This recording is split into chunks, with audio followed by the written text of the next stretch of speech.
मेरे YouTube channel NCERT की पाठशाला में आप लोगों का बहुत बहुत स्वागत है। मैं हूँ रिजवा वर्मा। यहाँ तक कि जो हमने दो वीडियो बनाए हैं उसमें हमने सूरदास के पद के 8 काव्यांश पढ़े हैं। आज हम नवा छंद पढ़ने जा रहे हैं। तो आइए बिना समय को गंवाए हुए हम नवे छंद को पढ़ते हैं। देखते हैं नवे छंद में किस चीज़ का वर्णन किया गया है। आइए देखिए पढ़ते हैं। नवे छंद में क्या है? उधव जाहु तुम्हें हम जाने, हे उधव जाहु तुम्हें हम जाने, श्याम तुम्हें हाँ को न पठायो, तुम हो बीच बुलाने, उधव जाहु तुम्हें हम जाने। देखिए यहाँ पर जब उद्धव श्री कृष्ण का संदेशा लेकर के ब्रज को आते हैं और गोपियों से उनका संदेशा सुनाते हैं, तो गोपियाँ क्या कहती हैं कि हे उद्धव, उद्धव जाओ, हे उद्धव आप जाइए, हम आपको जान गए। उद्धव जाओ तुम्हें हम जाने, हे उद्धव आप जाइए, आपको हम जान गए। श्याम तुम्हें हाको न पठायो, हमारे कन्हैया ने, श्याम अर्थात हमारे कन्हैया श्री कृष्ण ने तुम्हें यहाँ नहीं पठाया है। कह रही हैं कि तुम हो बीच भुलाने, तुम तो बीच में हम लोग को भुलाने आ गए हो, हमको भटकाने आ गए हो। श्री कृष्ण ने तुमसे कोई बात नहीं कही होगी कि ब्रज को जाओ और गोपियों से इस बात को कहो, तुम बीच में आ गए हो हम लोग को भुलाने भटकाने के लिए। ब्रज नारिन से जोग कहत हो, बात कहत न ल जाने, उद्धव जाओ तुम्हें हम जाने। गोपियाँ कह रही हैं कि ब्रज की नारियों से अर्थात गोपियों से, हे उद्धव ब्रज की नारियों से जो कहत हो, जो की बात करते हो, जो यहाँ वैसे जो का अर्थ होता है योग, लेकिन यहाँ पर जो का अर्थ है योग मिलाप। यहाँ से जो है आप ब्रज की नारियों से योग की बात करते हो, ब्रज की नारियों से ब्रज की नारियों से आत्मा और परमात्मा के मिलाप की बात कर रहे हो। बात कहत न ल जाने, आपको बात कहते हुए लज्जा नहीं है। ब्रज की नारियों को जो श्री कृष्ण के रंग में रमी हुई हैं, उन नारियों के आत्मा को परमात्मा से मिलाने की बात कहते हुए तुम्हें लज्जा नहीं है। उद्धव जाओ तुम्हें हम जाने, हे उद्धव जाओ तुमको हम जान गए। कह रही हैं कि बड़े लोग ना विवेक तुम्हारे, ऐसे भय आयानी, उद्धव जाहु तुम्हें हम जाने। कह रही बड़े लोग, तुम लोग बड़े हो, बड़े लोग कहते हो, राजा हो, राजा के दरबार के मंत्री हो, बहुत बड़े लोग बोले जाते हो, लेकिन विवेक ना तुम्हारे, तुमको बुद्धि नहीं है। विवेक का अर्थ होता है बुद्धि। तुम लोग तुम्हारे विवेक नहीं है, बुद्धि नहीं है। कहते हैं कि तुम लोग बड़े हो लेकिन विवेक नहीं है, बुद्धि नहीं है। ऐसे भय अयाने, ऐसे ही अयाने हो गए हो, तुम लोग बहुत ही अनजान हो।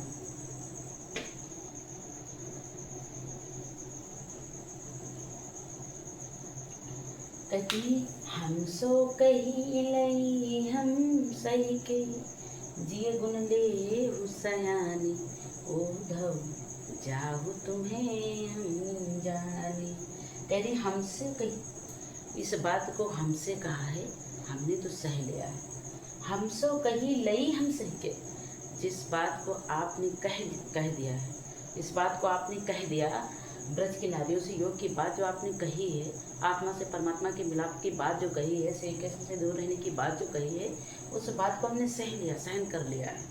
जिये गुण ले हु सयानी, इन्हीं गुणों को लेकर के तुम सयानी हुई हो। इन गुणों को, जिन गुणों को लेकर के हम सयाने हुए, इतने बड़े हुए हैं, जिन श्री कृष्ण की भक्ति में हम रमे हुए हैं, उनसे तुम हमें दूर होने की बात करते हो। हमने तो किसी तरह से इस बात को सहन कर लिया है उद्धव, बस जाओ, हम तुमको जान गए कि तुम कौन हो, कहाँ से आए हो। तुमको श्री कृष्ण ने नहीं भेजा है, तुम तो बीच में भटक के आ गए हो, हम लोग को भटकाने आ गए हो। तुम हो बीच भुलाने, तुम बीच में भुलाने के लिए आ गए हो। तुम जाओ, तुमने हमसे जो कह दिया, हमने उस बात को, अपने गुणों, उस गुणों को, उस बात को, उस बुद्धि को अपने अंदर धारण कर लिया किसी तरह से, सयाने होकर के, समझ करके। सयाने मतलब समझ, हमने उन गुणों को जिन गुणों को आपने कहा है उन गुणों को ले लिया साया ने, समझ लिया है। हमने अपने हृदय में उन बात को, उन गहराइयों को समझ लिया है जो आपने योग की बात कही है। अब जाइए आप, अब आपकी कोई ज़रूरत नहीं, आप जा सकते हैं इस बात। फिर देखो, कहाँ अबला कहाँ दशा दिगंबर, मस्ट करो पहचाने उद्धव, जाहु तुम्हें हम जाने। कह रही है कहाँ अबला, कहाँ एक लाचार स्त्री जो श्री कृष्ण के प्रेम के वियोग में वैसे जर्जर हो गई है, जीर हो गई है, और उसकी जर्जरता को आप और झकझोरने आए हो। कहाँ अबला, कहाँ एक कमजोर स्त्री, कहाँ दशा दिगंबर, कहाँ दशा दिगंबर। दशा दिगंबर मतलब दसों दिशाएं जिसके वस्त्र हैं। दशा, दस, दिग, धन, अंबर। दसों दिशाएं, दिग मतलब दिशाएं, अंबर मतलब धन वस्त्र, जिसकी दसों दिशाएं वस्त्र हैं, अर्थात निराकार ब्रह्म। मस्ट करो पहचाने, उनको पहचानने की बात कर रहे हैं। कहाँ एक अबला स्त्री, कहाँ मैं एक अबला स्त्री जो श्री कृष्ण के प्रेम के वियोग में वैसे जर्जर हो गई हूँ। मुझे अपनी मैं अस्त व्यस्त हूँ। इन गोपियों की नारियाँ, इन जो है इन गोपियों से जो आप बात करने को, मतलब जो है निराकार ब्रह्म की आराधना पूजा करने को कह रहे हो, इस निराकार ब्रह्म के गुणों को एक कैसे धारण करेंगी, क्योंकि ये तो श्री कृष्ण के प्रेम के वियोग में वैसे ही जीर्ण हो चुकी हूँ। इनके कपड़े अस्त व्यस्त हैं, ना तो इनको सोच है ना समझ है। तो कह रही हैं कहाँ मैं एक निराश्रय अबला स्त्री, और कहाँ दशा दिगंबर जिसकी दसों दिशाएं हैं, जिसके वस्त्र अर्थात निराकार ब्रह्म। मस्ट करो पहचाने, उसको मैं कैसे पहचानूं। हे उद्धव जाओ तुम्हें हम जाने, हे उद्धव अब तुम जाओ, अब हम तुमको जान गए, अब तुमसे कोई बात नहीं करनी है, हम सब समझ गए तुम कौन हो, कहाँ से आए हो, क्या करने के लिए आए हो। कहती है साच कहो तुमको अपनी सो, बूझत बात निदानी उद्धव, जाहु तुम्हें हम जान। कह रही साच कहो, हे उद्धव सत्य बोलना, तुमको अपनी सो, तुमको अपनी सो, तुम्हें तुम्हारी कसम है, हे उद्धव तुम्हें तुम्हारी कसम है, सत्य बोलना। बूझत बात निदाने, एक बात मैं अंतिम बार पूछने जा रही हूँ। तो हे उद्धव जो अंतिम बार, निदाने मतलब अंतिम बार जो हम बात पूछने जा रही हूँ, तो उस बात को सत्य बोलना, साँच कहो, सत्य कहना। तुमको अपनी सो, तुमको तुम्हारी कसम है, हे उद्धव तुमको तुम्हारी कसम है, जो मैं अंतिम बात पूछने जा रही हूँ। आप बूझत बात, पूछने जा रही हूँ जिस बात को, निदाने मतलब अंतिम बार, जिस बात को अंतिम बार पूछने जा रही हूँ उस बात को सत्य बोलना। हे उद्धव तुम्हें तुम्हारी कसम है। अब बात कौन सी पूछने जा रही हूँ गोपिया, ये आइए सुनते देखिए। सूर्य श्याम जब तुम्हें पठायो, तब नहीं को मुस्कानी उद्धव, जाहु तुम्हें हम जानी। कह रही कि हे उद्धव, सूरदास जी कह रहे हैं कि गोपियाँ पूछ रही हैं कि हे उद्धव, अब चलो मान लेते हैं कि श्री कृष्ण ने तुमको यहाँ भेजा है, लेकिन जो अंतिम बार पूछने जा रही हूँ उसको सत्य सत्य बोलना, तुम्हें तुम्हारी कसम है, झूठ मत बोलना। कह रही कि सूरदास जी कह रहे हैं कि हे, गोपियाँ कह रही हैं कि हे उद्धव, श्याम जब तुम्हें पठायो, जब श्री कृष्ण ने तुम्हें यहाँ भेजा था संदेशा लेकर, तब नहीं को मुस्कानी, तब जरा सा मुस्कुराए थे या नहीं मुस्कुराए थे। अगर यहाँ पर तुम्हें श्री कृष्ण ने भेजा है तो जरूर मुस्कुराए होंगे, और अगर जरा सा मुस्कुराए होंगे तो यूँ समझ लो मजाक किया है, और नहीं को मुस्कुराए, यदि जरा सा भी तनिक सा भी नहीं मुस्कुराए होंगे तो इसका अर्थ है कि वो भी दुखी हैं, जिस तरह से हम लोग दुखी हैं उस तरह से वो भी दुखी हैं। हे उद्धव जाओ तुम्हें जाने, हे उद्धव तुम जाओ, हम तुमको जान गए, तुम्हें श्री कृष्ण ने यहाँ नहीं भेजा है। अगर श्री कृष्ण ने तुमको भेजा है तो आखिरी बार पूछ रही हूँ, सत्य सत्य बोलना कि जब श्री कृष्ण ने तुमको यहाँ भेजा था तब वो मुस्कुराए थे या नहीं मुस्कुराए थे। अगर मुस्कुराए थे तो वो मजाक कर रहे थे, यदि नहीं मुस्कुराए थे तब नहीं कहो, नहीं मुस्कुराए थे तो इसका अर्थ ये है कि जितना दुख हमको है श्री कृष्ण के वियोग का, उतना दुख हमारे कन्हैया को भी है हमारे वियोग का। यहाँ पर हमारा 9वां छंद समाप्त होता। अब हम 10वां छंद पढ़ने जा रहे हैं। देखिए 10वें छंद में क्या, किसका उल्लेख किया गया है, पढ़ते हैं। निर्गुण कौन देश को वासी, ये निर्गुण मतलब निराकार ब्रह्म, निराकार ब्रह्म किस देश का वासी है। निराकार ब्रह्म, निराकार ब्रह्म का अर्थ क्या होता है, जिस ईश्वर का कोई आकार न हो, निराकार, निर्धन आकार मतलब बिना आकार का जो ब्रह्म हो ईश्वर वो निराकार। तो निर्गुण का मतलब होता है बिना गुण का या बिना आकार का। तो निर्गुण कौन देश को वासी। अब गोपियाँ पूछ रही हैं कि मान लो कि श्री कृष्ण ने तुमको यहाँ भेजा है और उनसे कहा है, श्री कृष्ण ने आपसे कहा है कि जाकर गोपियों से ये बता दो कि मैं निराकार ब्रह्म की पूजा करूँ। तो ये हमें बता दीजिए, क्योंकि हमने तो श्री कृष्ण की ही पूजा की हमेशा। मुझे पता है कि हमारे श्री कृष्ण पीताम्बर पहनते हैं और शंख चक्र पद्म धारण करते हुए हैं, सांवले रंग के हैं, बांसुरी बजाते हैं और ग्वाल बाल के साथ में जो है गायें चराने जाते हैं। तो मैं उस श्री कृष्ण को जानती हूँ, उन श्री कृष्ण की पूजा करती हूँ। लेकिन यदि श्री कृष्ण ने, कन्हैया ने तुम्हें भेजा है तो ये जरूर बताया होगा कि निर्गुण ब्रह्म कौन है, वो निराकार ब्रह्म कौन है, वो ईश्वर कौन है जिसकी आराधना करने को हमसे कहा है। तो पूछ रही निर्गुण कौन देश को वासी। हे उद्धव, हमें ये बताइए कि वो जो निराकार ब्रह्म है वो किस देश का वासी, वो किस देश में रहता है, उसका कौन सा देश है, किस देश में वो वास करता है। कह रही है कि मधुकर कही समझाई सो दे, बुझत साँच नहासी, निर्गुण कौन देश को वासी। कह रही कि मधुकर, ये मधुकर शब्द जो है ये हमारे उद्धव के लिए लगा है, उद्धव के लिए ये मधुकर शब्द लगा है। तो कह रही हे मधुकर, हे उद्धव, कह हमसे कहो, समझाए, समझाओ, सौं दे, कसम दे दे करके, तुम्हें तुम्हारी कसम है, हमको समझाओ कि तुम्हारे करने ये जो निराकार ब्रह्म है किस देश में रहते हैं। बूझत साँच न हासी, मैं सत्य पूछ रही हूँ, हंसी नहीं कर रही हूँ।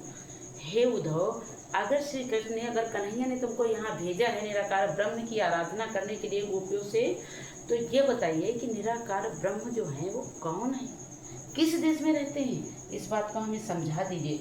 मधुकर कहे, मधुकर से कहो, हे मधुकर मुझे कहो, समझाओ, सौ दे, कसम दे करके कह रही कि मुझे समझाओ। बूझत साँच न हासी, मैं सत्य पूछ रही हूँ, हंसी नहीं कर रही हूँ। सत्य समझाइए, सत्य बताइए कि ये निराकार ब्रह्म कौन है जिस ब्रह्म की आराधना और पूजा करने के लिए तुम हमें कह रहे हो। कहो है जनक, कौन उसका जनक है, जनक अर्थात पिता। कहो है जनक, कौन जनक है, कहो है जननी, और कौन उसकी माता है, कौन पिता है और कौन माता है, उस निराकार ब्रह्म की कौन माता है, कौन पिता है।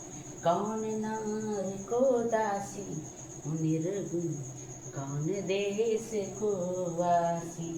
कह रही है गोपियाँ, कह रही कि उसके पिता कौन है और उसकी माता कौन है। कौन नारी को दासी, और कौन सी नारी उनकी दासी है, सेविका है, परिचारिका है। कौन सी स्त्री, कौन सी नारी उनकी सेविका है, कि कौन सी नारी उनकी पत्नी है, बताइए, समझाइए जरा। कैसो बरन, उनका बरन कैसा है। बरन का मतलब होता है वर्ण, रंग, वर्ण या रंग। कैसो बरन, कैसा उनका रंग है। बेस है कैसो, उनका बेस कैसा है, पहनावा कैसा है। की रश्मि अभिलाषी, हे निर्गुण कौन देश को वासी। कह रहे हैं कि उनका रंग कैसा है, उनका वेशभूषा कैसा, पहनावा कैसा है। और की रस, किस रस में, अभिलाषी, मैं ये जानना चाहती हूँ कि ये रस, उनका रस कौन सा है, उनको आनंद किस चीज़ में आता है। मैं अभिलाषी, मैं ये चीज़ जानना चाहती हूँ, मुझे बताइए, समझाइए, कृपा करके मुझे बताइए, क्योंकि मेरे कन्हैया का रंग तो सांवला है, बेस उनका पीताम्बर पहनते हैं, और की रस, उनका रस क्या है, बंसी बजाना, बांसुरी बजाना। मैं अपने कन्हैया के बारे में तो सब जानती हूँ, लेकिन जो निराकार ब्रह्म की बात कर रहे हो, निराकार ब्रह्म की पूजा करने की बात कर रहे हो, उनके बारे में आप बताइए कि उनका रंग कैसा है, उनका पहनावा कैसा है, उन्हें किस चीज़ में आनंद आता है। मैं अभिलाषी, मुझे अभिलाषा है, अभिलाषा मतलब इच्छा, मुझे इच्छा है ये चीज़ जानने की, बताइए, आप समझाइए। समझा रही हैं। पायो गो पुण्य कियो आपनो, कहती पाओगे पुण्य, तुम्हें फिर से वही मिलेगा, कियो आपनो, अगर तुम अपनी जबरदस्ती करोगे, जोर करोगे घासी, घासी मतलब जबरदस्ती, अगर आप जबरदस्ती करेंगे। कह रही है कि पाओगे पुण्य, तुमको फिर से मिलेगा, तुम अपनी करने का फल पाओगे। कियो आपनो, यदि तुम अपनी वाली करोगे, यदि जबरदस्ती जोर करोगे गासी, यदि आप गांसोगे, जबरदस्ती करोगे, हम लोगों पर प्रेशर डालोगे, दबाव डालोगे, तो जो है तुम अपनी करने का फल जरूर भुगतोगे। ये गोपियों ने कहा। निरुगुण कौन देश को वासी, वो निराकार ब्रह्म किस देश का वासी, मुझे बताइए।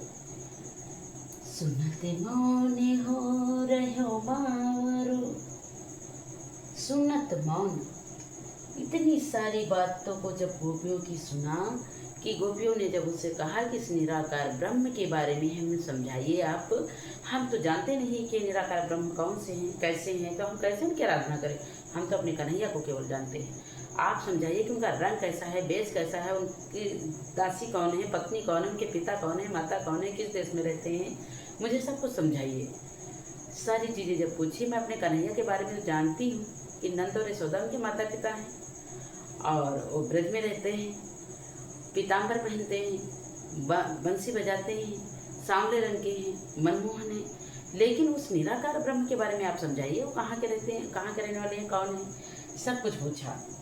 जब इतना सब कुछ पूछा तो इन सारी बातों को सुन करके सूरदास जी कहते हैं कि सुनते मौन हो रहो बावरो, उन सारी बातों को सुनते ही वो बावरा सा हो गया।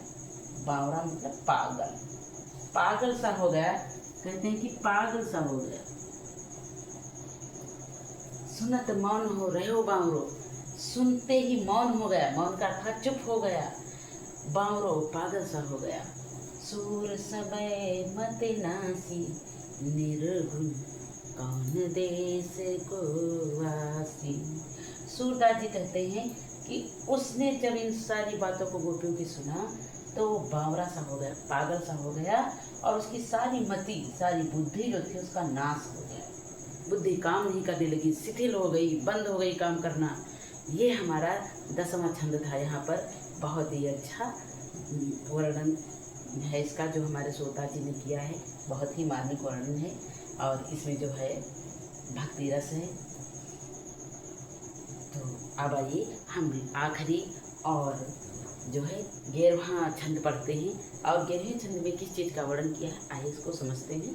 कहते हैं कि संदेशो देव की सो कहियो, हाँ तो धाय तिहारे माँ की, हाँ तो धाय तिहारे सुते की, माया करत ही रहियो, संदेशो देव की सो कहियो। अब जब गोपियों का सारा पैगाम पूरा हो गया तो किसी ने कहा कि आप जाइए और मैया यशोदा से जो है पूछ लीजिएगा कि मैया यशोदा को संदेशा तो नहीं से के लिए भेजना चाहती हैं। तो उद्धव मैया यशोदा के पास पहुंच गया तो माता यशोदा क्या संदेशा दे रही, कह रही कि हे उद्धव, संदेशो देवकी से कहिए, मेरा एक संदेशा है जो जा करके आप देवकी से कह देना। हम तो धाई तिहारे सुखी, मैं तो धाई हूँ। धाई का अर्थ होता है पालन पोषण करने वाली माँ, जन्मदाती नहीं, पालन पोषण करने वाली, पालन पोषण करने वाली जिसको कहते हैं धाय।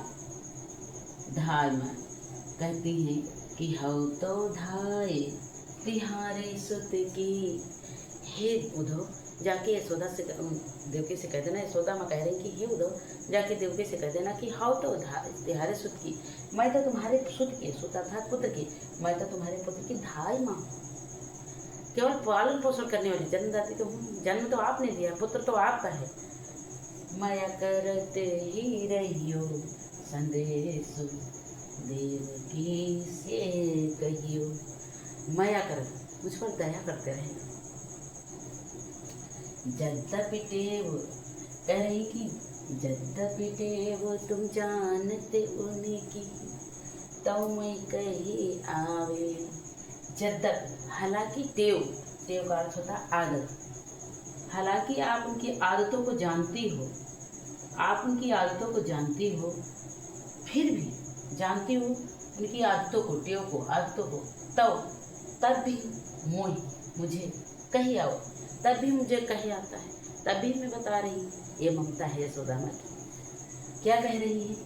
प्रात होत मोरे लाल लड़ैते, माखन रोटी भावे। प्रात होते ही, सुबह ही होते ही मेरे जो लाल लड़ैते, जो मेरे प्रिय, मेरे दुलारे कृष्ण हैं, उनको माखन रोटी भावे। माखन रोटी भाता है, भावे मतलब भाता है, अच्छा लगता है। माखन रोटी अच्छा लगता है।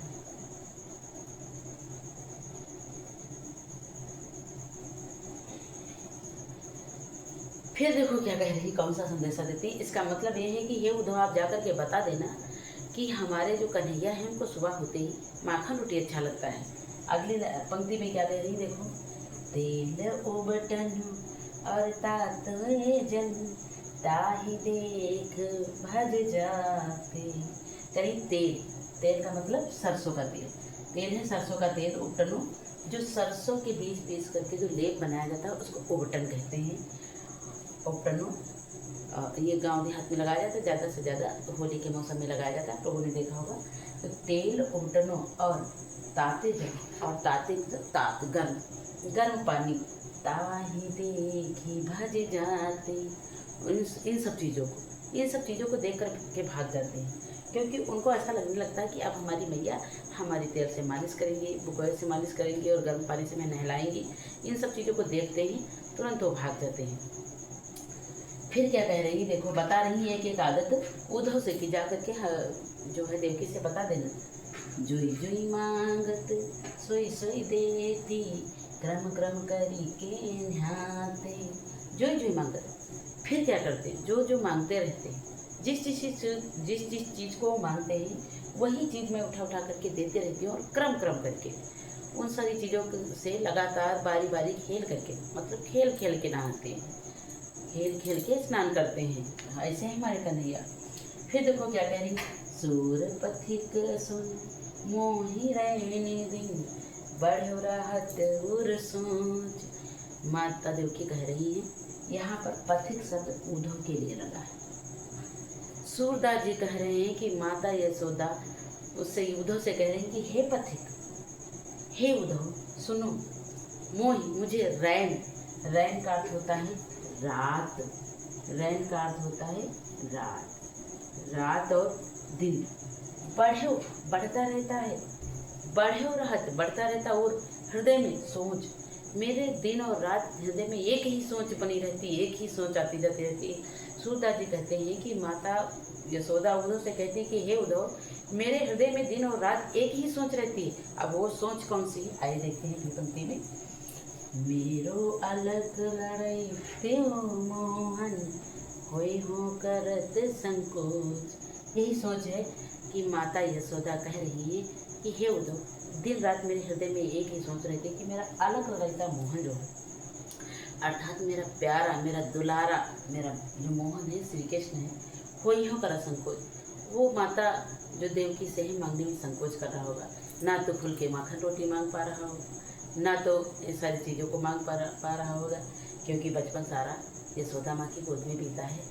कन्हैया का कहते हैं कि 12 साल के होने के बाद में ही श्री कृष्ण जी माता यशोदा को छोड़कर अपनी माता जन्मदाती माता देवी के पास गए थे। इससे पहले ये माता यशोदा के पास ही रहते थे, जो इनकी धाई माँ है, और इनके जन्मदाता हैं माता देवकी, जन्मदाती ही माता देवकी, और पिता हैं वासुदेव, और ये पालन पोषण करने वाले नंद बाबा और इसमें यशोदा थे, जो कंस के डर से वासुदेव जी माता यशोदा के यहाँ पर श्री कृष्ण को छोड़ गए थे। तो माता यशोदा को तो वैसे नहीं पता था कि ये हमारे पुत्र नहीं है। फिलहाल बाद में बताया गया है कि जब कंस ने बुलाया था तभी माता यशोदा को पता चल गया था विदुर के माध्यम से कि ये श्री कृष्ण जो है इनके पुत्र नहीं है। फिर भी माता यशोदा इतना प्यार करती थी श्री कृष्ण से कि वो देवकी के पास चले गए, फिर भी उनकी एक आदत को बताती है कि मुझे पता है कि हमारा कन्हैया बड़ा हो गया है, तो सारी चीज़ें मांग नहीं पा रहा होगा, संकोच कर रहा होगा, इसीलिए उद्धव के माध्यम से वो अपने संदेशों को देवकी तक पहुंचाती है कि हे उद्धव, ये मेरा संदेशा जाके बता देना कि मेरे कृष्ण की ये ऐसी आदतें हैं, तो उन्हें मांगने की राह न देखें और क्रम करके उनको सारी चीज़ें देते हैं। ये हमारा आज हमारा तीसरे भाग में सूरदास के पद जो हैं कक्षा 10 के हिंदी पाठ का प्रथम पाठ, ये प्रथम पाठ यह समाप्त होता है। और अगले दिन हम पढ़ेंगे धनुषभंग, जो श्री तुलसीदास जी के द्वारा रचित है। यहाँ तक कि आज हमारा ये पाठ प्राप्त समाप्त होता है। देखिए, आप लोग पढ़िए, कोई अगर गलतियाँ हों तो कमेंट बॉक्स में कीजिए। जय हिंद, जय भारत।